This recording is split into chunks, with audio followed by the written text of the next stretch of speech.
C. Uşaqlar bir danışaq. Növbəti suala keçirəm. Bax sualımız. Bitkilərin oxşarlığı necə izah edilir? Baxın, hansı bitkilər verilibdir? Oxşarlığı nəyinə görə izah edilir? Cavablandırdıq. Keçək növbətiyə. Müəllim ona keçirdim, müəllim ona. Yaxşı. Keçdik növbəti sualımıza.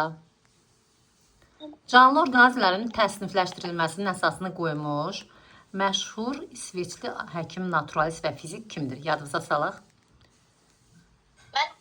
Ben onu dəftərə yazmışdım, müəllim. Bəli, kitabda da var. Növbəti suala keçirik. Hansı maddənin molekulları bu ola bilər? Fəxrini buradan götürək, bu tərəfə qoyaq. Aha. Ben bitirdim. Aferin. Yoldaşlarımız da bitirsin. Növbəti sualımız. Bax bu deyir. Bu hansı hadisədir? Bitirəndən sonra qayıdacağıq. Narahat olmayın. Növbəti suala keçirəm. Gözləyin bir dəqiqə. Ben burada hansı? Gözlə.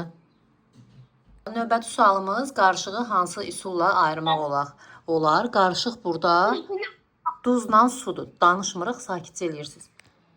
Növbəti sualımıza keçirik. Sualımız.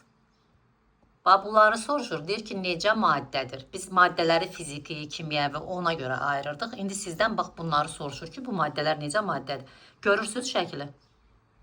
Ki burada. Ben ayıram da bunlar. Aha.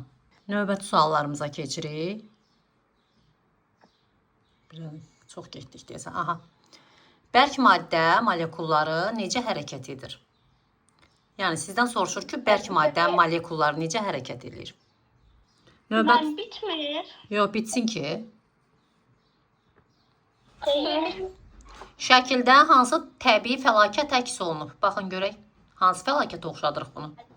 Suala keçirik. Növbəti sualımıza. Keçə bilsək.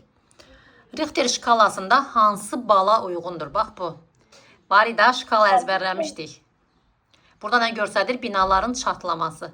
Hansı bala uyğun idi? Ben Aferin. Keçdik növbəti sualımıza. Baxın bura. Burada biz nə edəcəyik? Nə soruşur bizdən? gıda zənciri. Ay, sağ ol. İndi davam elə. Düzgün qida zəncirimizi qururuq sözlə, yəni. Növbəti sualımız.